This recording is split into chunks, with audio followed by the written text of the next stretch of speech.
It is Monday, April 3rd, and this is your Morning Mud.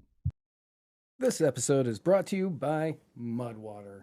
Mudwater is a coffee alternative as well as the most aptly named sponsor for this show ever, with 1/7 of the caffeine as a regular cup of coffee. It's made with masala chai, cacao, mushrooms, turmeric, sea salt, cinnamon, and that is it. And I know what you're thinking, Matt. You are somebody who loves caffeine. Why would you be hawking for a company that is advertising less caffeine? And that's because it worked. It's true. I love caffeine. I used to drink 2 energy drinks a day, and now I might have one a week. All thanks to Mudwater. If you or someone you love might want to make the switch to Mudwater, all you have to do is head on over to muddiedwatersoffreedom.com/mud to make the switch today.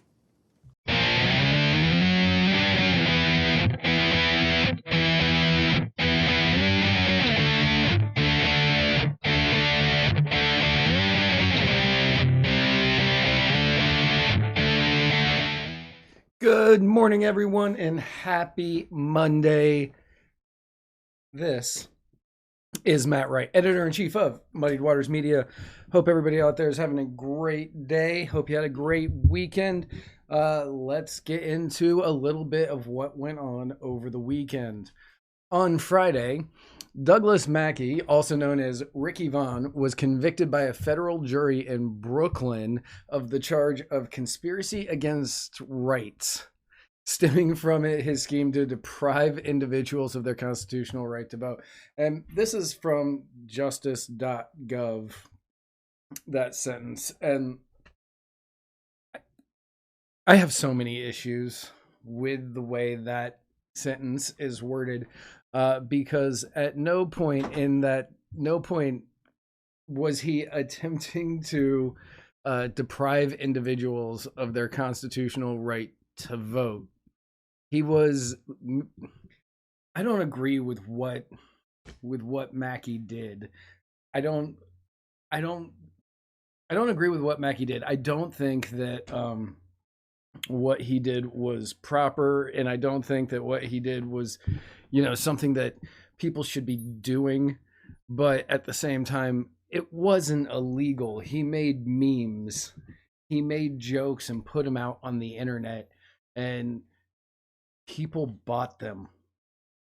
People thought that they were real instead of satire. Was he doing it in order to take advantage of a situation? Yeah, absolutely. But it was still a freedom of speech. He wasn't doing anything that was illegal. There's nothing illegal about what he did. So the trial lasted 1 week. And when he is sentenced, he could face a maximum of 10 years in prison for putting out images online saying skip the line, vote from home. U.S. Attorney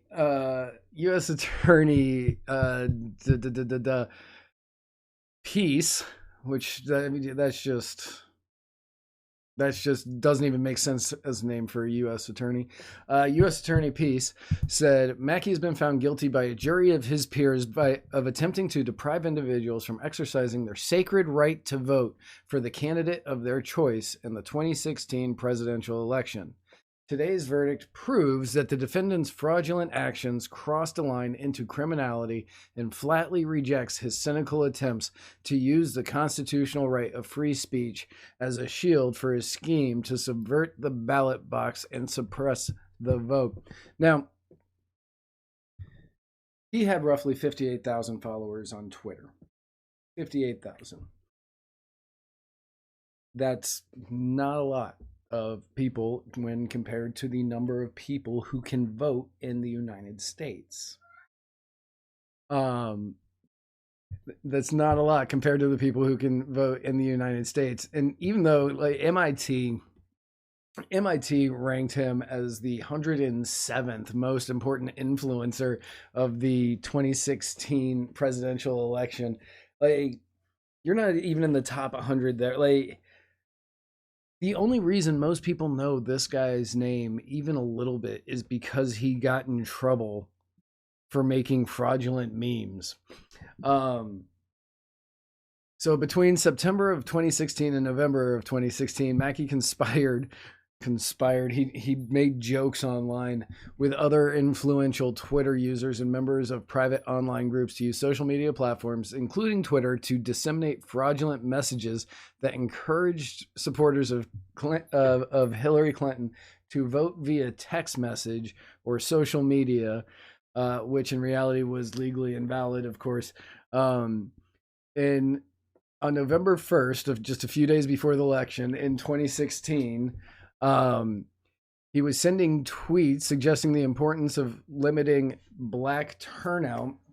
The defendant tweeted an image of an African-American woman standing in front of an African Americans for Hillary sign. The ad stated, "Avoid the line, vote from home, text Hillary to 59925 and vote for Hillary and be part of history." The fine print at the bottom of the deceptive image, as they call the deceptive image, stated, "Must be 18 or older to vote, 1 vote per person, must be a legal citizen of the United States, voting by text not available in Guam, Puerto Rico, Alaska, Hawaii, paid for by Hillary for President 2016. And then included the "I'm with her." You can say, at most, he committed copyright infringement. Like, he violated copyright infringement. But to say that by tweeting these things out from an account, I know people personally with 58,000 followers who tweet out the most horrendous stuff, and they aren't being arrested for trying to subvert elections. Most of the time these things are tweeted and put out not to just to see if it gains traction, just to get like some sort of name for yourself. And the thing that makes me more concerned about this is, okay, he was tweeting stuff out that were false, that were trying to falsify the elections. What about all the things that say Donald Trump tweets out trying to falsify the elections, or that Joe Biden tweets out to try to falsify the elections? For instance, in 2022, right before the midterm elections, Joe Biden tweeted out and spoke everywhere that he was going to cancel student loan debt, and it was finally here, even though he legally knew he was not going to be able to do that. But yet, he did that to try to get people to vote for the Democrats. One could argue that what he did, knowing that it wasn't legal, was just as bad as Mackey saying, "Tweet from home, text Hillary to 52265" or whatever it was. That is just as bad. He knows that that's going to fail in court. He absolutely knows it's going to fail in court, especially because he was doing it under the he knew he was doing it under the Emergency Act from COVID. So he was like, because we're still in this Emergency Act, we need to do this for people who have these debts so they can save some kind of money. But now that they've voted that the emergency has been shot down, his executive order holds absolutely no weight. So how is what Joe Biden did any different? How is it when Trump talks about how he's going to, drain the swamp and then, doesn't? How is that any different? At what point do you draw the line saying, okay, well, this guy, he was using his free speech rights, but he was trying to change the outcome of an election. So he needs to go to jail for up to 10 years. But these people over here who are using their free speech rights, even though we know that they're lying, why aren't they going to jail? Somebody make that come together for me, because it doesn't make sense. This is a hatchet job. And I bet this isn't the last we're going to see of this. I think this will get, this one, I believe, will go to the next level and eventually possibly be at the Supreme Court. But I don't think this is the last we're hearing of this one. But either way, let me know in the comments Let me know in the comments if you leave a review. If you leave a review of Muddied Waters Media on your favorite podcasting platform, let me know if you think this is the end that we're going to be hearing of Douglas Mackey. And we will be right back after these commercials. Welcome back, everybody. Thanks for sticking with me through the break. I know what everybody's thinking. We're obviously going to have to talk about Trump. He was indicted. He's going to be turning himself in. But no, we're not going to talk about that. We're going to wait until after we get the mugshot because that's just going to be better for everybody. So we're not going to talk about that. Instead, we are going to talk about the words that people are using to lie to the American people. And these words are obviously weapons of war. Now, over the weekend, we've heard weapons of war a lot over the course of the last 10, 15 years, mainly when people are talking about AR-15s. This weekend, there was a slight ramp on those as many op-eds were coming out saying that AR-15s are weapons of war. Here we have weapons of war are too easy to obtain. Letters to the editor. This is what makes the AR-15 exclusively a weapon of war. Opinion. The AR-15 is a weapon only for war. And how a weapon of war has worsened the mass shootings epidemic. AR-15s designed for maximum killing in combat are ever more popular with mass shooters. All of these have come out in the last 4 or 5 days from the time that I recorded this. Now, this, of course, is being fueled and stemmed by numerous people on the left who will refer to AR-15s and other semi-automatics as weapons of war.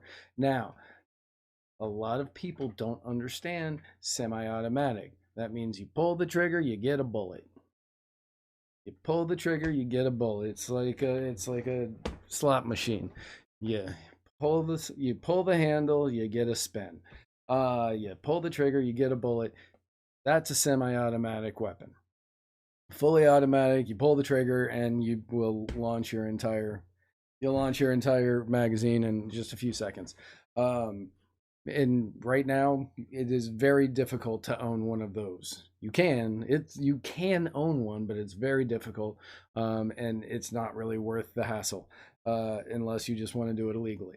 And I'm not saying you shouldn't do that, but people on the left are constantly calling the AR-15s weapons of war. Now, here we have Joe Biden speaking to America, and he says, we have to do more to stop this gun violence that are ripping communities apart and ripping apart the soul of this nation, to protect our children so they learn how to read and write instead of duck and cover in the classroom. We need to act. These are weapons of war. Then, because he's Joe Biden and he feels he needs to pander to people that he can't really pander to, he goes on and he says, I'm a Second Amendment guy. I have 2 shotguns. My sons have shotguns, but our states, everybody thinks that somehow the Second Amendment is absolute. You're not allowed to go out and own an automatic weapon. You're not allowed to own a machine gun. You're not allowed to own a flamethrower. You're not allowed to own so many other things. Why in God's name do we allow these weapons of war on our streets and at our schools? 1, you can own a flamethrower. I know many people who do. So he's wrong there. Joe Biden is also the person that told everybody to violate many different laws by taking your double-barreled shotgun, which you can't really get much anymore, but taking your double-barreled shotgun and firing it into the air. That's not legal most places, but that's what he said. Everybody needs to just get a double-barreled shotgun. fire a shot off in the air. That'll scare them varmints away. But what he's saying here is you just need a shotgun. You don't need this. You don't need these weapons of war. And I know many people who have served in the military, and I know many people who have fought in different wars. And there is a major general who doesn't deserve my respect, but there is a major general who will say that yes, the AR-15 is a weapon of war. And if you find the articles that talk about it, they say this major general is he's loved by the troops below him. And you know, when you're a major general, yeah, you're loved by the troops below you because they're forced to love you. They are absolutely forced to love you as a major general. What I want to see, and if I was a member of Congress or Senate, if I was a member of Senate or member of Congress, the next time that we're having a hearing about gun control, about AR-15s, about semi-automatic weapons, I wouldn't bring in generals and corporals, and I definitely wouldn't bring in a lieutenant. I would definitely not bring in any lieutenants. Who I would bring in? I would bring in the sergeant majors from across the branches and have them come in to testify. And I would ask each and every one of them, Sergeant Major, would you want us as the government to outfit your entire company with AR-15s to go fight in the next war? And every single sergeant major will look at you and say, absolutely not. We will all die. The AR-15 is not a weapon of war. The military does not use it. The reason that they say that it is a weapon of war is quite literally because it's black and it looks scary. So if anybody out there, and I don't have the connections that I wish I had, but if anybody out there has the kind of connections where it would be possible to do this, but next time you're sitting in it, to reach out to, you know, one of your, if you know a congressperson, senator, whatever.